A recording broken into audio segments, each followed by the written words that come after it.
Today we're going to look at graphing ellipses. Our objectives are to be able to find the center, vertices, co-vertices, foci, major and minor axis length, and to be able to graph an ellipse from standard form. So what are the parts of an ellipse? Now this might look a little confusing, but we actually have two types of ellipse. One that looks short and fat, the one on the left, and one that's tall and skinny on the right. These are both centered at 0, 0, just to kind of give you a basic, but we're going to look at the center, which is right in the middle of our ellipse, or kind of like our oval. We have vertices, which are the 2 points at the long end, co-vertices, which are on the short end, so co for closer, I kind of remember it that way. We have a major axis, which is this length between our vertices. We have the minor, the shorter one, between our co-vertices. And then we have these two focal points, or two foci. Now, the reason why those are important is because if you're going to actually graph or draw an ellipse, what an actual ellipse is the set of all points that if I take distance 1 and from our other focus distance 2, this distance is constant. So if this adds up to 20, it will always add up to 20 if I move this point around the ellipse. That's where an ellipse comes from. These points are the exact same if it's tall and skinny. They just kind of flip-flop where they are. And again, we're going to be taking these and moving them all over our graph, so it won't always be centered at 0, 0. So the first thing we need to look at is what is the standard form of an ellipse. Okay? And this is very similar to a circle because an ellipse is basically just kind of like a squished circle, if you want to think of it that way, where instead of going up, down, left, and right, our radii, all the same distance, we go up and down and left and right a different amount. So we have our x minus h squared, our y minus k squared again, and that's going to give us our, let's do this, so x, y, just like we did before, is a point on the ellipse, okay, kind of like we had a point on the circle, and our h comma k is our center, just like it was our center for our circle. Now a and b is going to tell us how far left and right and up and down we need to move. The a squared, or the a value, is going to tell us, because it's under our x, how much we move left and right from the center. Our b value, since it's under the y, is going to tell us how much we move up and down. And then we're going to get some of the other points as we go along. So the first thing I want to do is now see how we can get things into standard form, because if it's not in standard form, we're going to have a hard time graphing it until it is. The main thing to remember is that it has to equal 1. If you notice in our equation, I'll go back to it, it always equals 1, and it will always have a plus sign here. So this doesn't equal 1, it equals a negative 18. Most students make the mistake of adding 18, but remember, if I add 18, I get 0 here, not 1. So what I want to do is divide everything by a negative 18, the left-hand side and the right-hand side, which is the same thing as dividing this by negative 18, the first one by negative 18, and this one by 18, negative 18. So when I do this, I'm going to be left with x plus 6 quantity squared, divided by 2 negatives make a positive, and I have a 6 in the denominator. We always have a plus for an ellipse. Y plus 2 quantity squared, because a negative and a negative is a positive. 6 over 18 is a 3 in the denominator, equal to 1. And now it's in standard form. Example number 2, again, to make it equal 1, I'm going to multiply, because I don't like to divide by a fraction, I'm going to multiply by the reciprocal, which means I'm going to multiply each side by that, which means it's going to distribute in each fraction.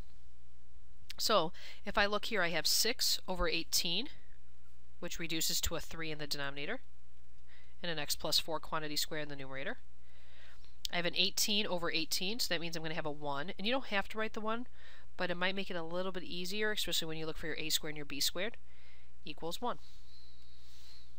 And our last example is the hardest one, and I just put this to kind of show you, just to kind of work your algebra skills and your manipulation skills with numbers. But already equals 1. The only issue I have here is this 4. We typically don't have anything here. And you have to remember, multiplying by 4 is the same thing as dividing by what? And that's the same as dividing by 1/4. And if you're unsure going this direction, think if we didn't want to divide by 1/4, we would multiply by 4. So I don't have to do this to each term. Everything else is going to stay the same. This is y minus 1 quantity squared. I'm going to put it over 1 equals a 1. But this, instead of multiplying by 4, I'm going to divide by 1/4. Okay, you won't have to graph problems like this. However, I just wanted to make sure you understood the math behind it and how you can go from something like this and still put it in standard form. We're going to go through 4 examples. I'll start off a little slower and then I'll get a little bit quicker as we go through them and go through all these parts, finding the center, vertices, co-vertices, the focal points, or our foci, or foci, and our major and minor axis width. The foci is the hardest part, and kids all the time will fill out everything else and leave that blank. You have to spend time on that. I do weight that a little bit more since I do know students kind of blow that part off. You want to make sure you can find those points, and I'm going to go through it with you here. First thing I want to do is find the center. Well, since I don't have an H and a K, or they are there, but they're zeros, I get 0, 0. And I find it's easier to plot the points as you go along. The next thing I want to do is find out what my A value is and my B value is. Well, A squared is 9, okay, B squared is 16, which means A is 3 and B is 4. Okay, and again, A squared and B squared is right over here so you can see. I just took the square root of both sides, but our A's and B's, because it's a distance, is always positive. So that means my A is under my X, so I'm going to go right 3 and left 3. My B is under the Y, so I'm going to go up 4 and down 4. Okay. Now to graph this, okay, again, you want to kind of draw like a little oval. Okay, so it's going to go down and around. It's not going to be perfect, or these aren't, especially when there's not a big discrepancy between the skinny, like if it's up and down and left and right, it gets a little bit difficult, but try to make it look a little bit like an oval. But now I want to write down these points. The vertices are the ones that are further apart, okay? And you can tell by looking here which ones are going to be further away. It's the one with the bigger denominator, so that means it's the Y, or up and down. So those points are at 0, 4, and 0, negative 4. Okay. In this case, you could write 0 plus or minus 4, but it won't always be where you could just write plus or minus. The co-vertices are the closer ones, are negative 3, 0, and 3, 0, or plus or minus 3, comma 0, if you'd like to do it for that. To find the two focal points, I need a C value. Now, we don't have a C value here, but I'm going to show you how to find it.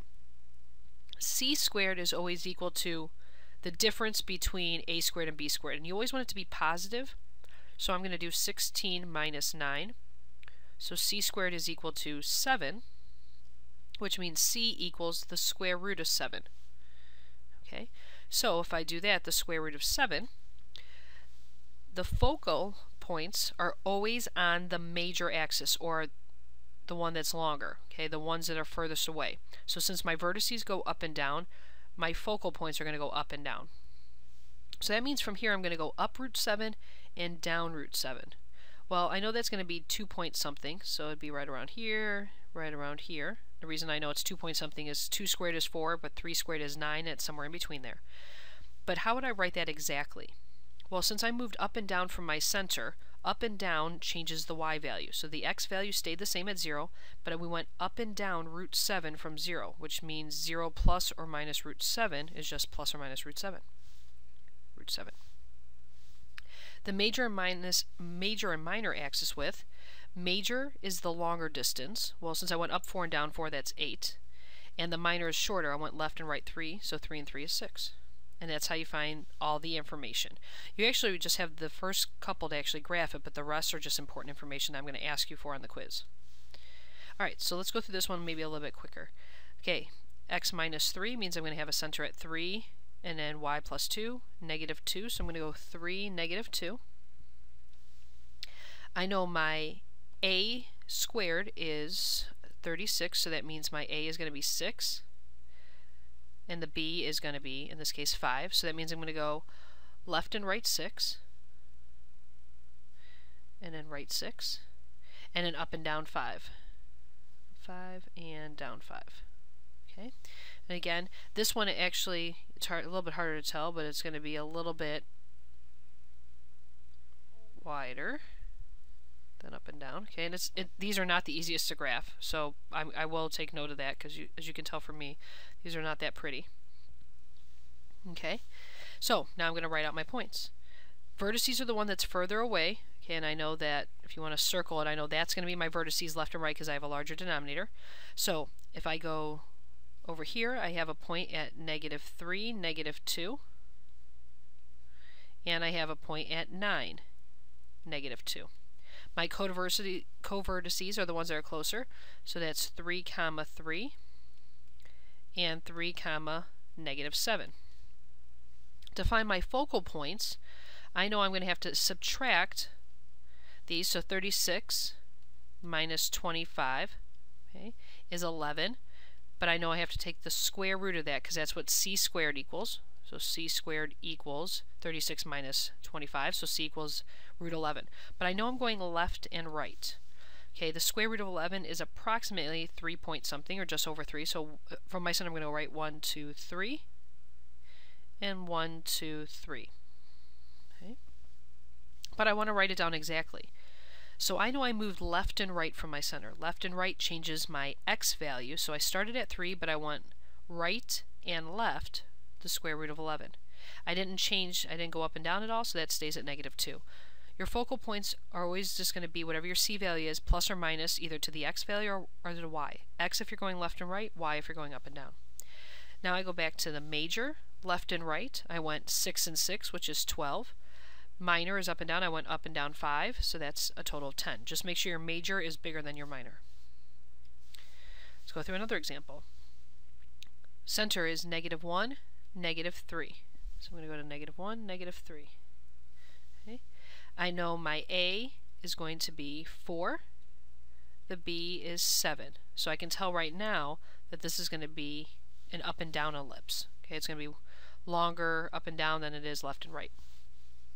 So my vertices, I know I'm going to go right 4 and left 4, and an up 7 and down 7.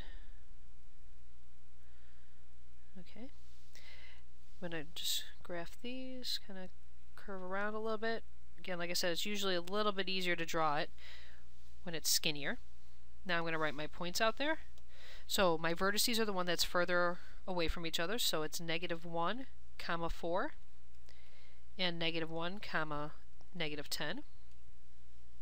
My co-vertices are closer, so I have a -5, -3, and I have a +3, -3.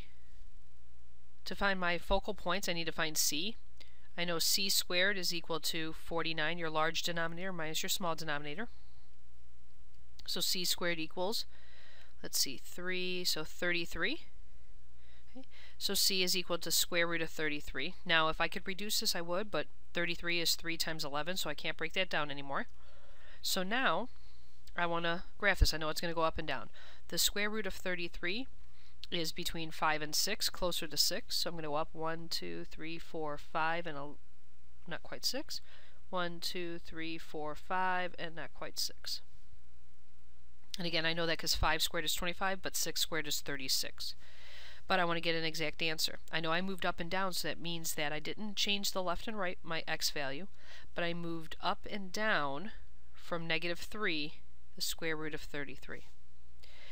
I know I went up and down 14, and I went left to right 8. You can just double the a and double the b. In our last example, this is not in standard form because it's not equal to 1. So the first thing I want to do is divide everything by a 36 and put it in the standard form. So I'm going to get x squared divided by 9 plus y minus 2 quantity squared divided by 4 equal to 1. I'm going to get a center at 0, 2. So I'm going to go to 0, 2. Okay. My vertices, okay, I know A is equal to 3, B is equal to 2. So I'm going to go right 3, left 3, up 2, down 2. I'm going to kind of graph this.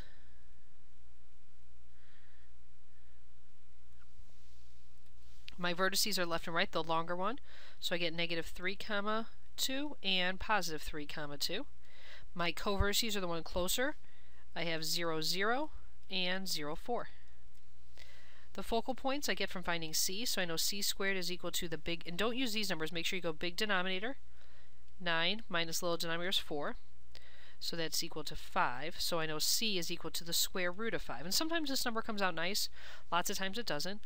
So the square root of 5 I know is approximately 2 point something. So I'm going to go right 1, 2 and a little bit, left 1, 2 and a little bit. But I want to be exact. I know I'm moving left and right, so that's going to change my x value. Well, changing 0 doesn't matter, so I'm going to go plus or minus the square root of 5, 2. My major axis is 6, my minor is 4. I hope you feel a little bit better about graphing ellipses, being able to find the center, vertices, co-vertices, focal points, major and minor axis length, and being able to graph an ellipse from standard form.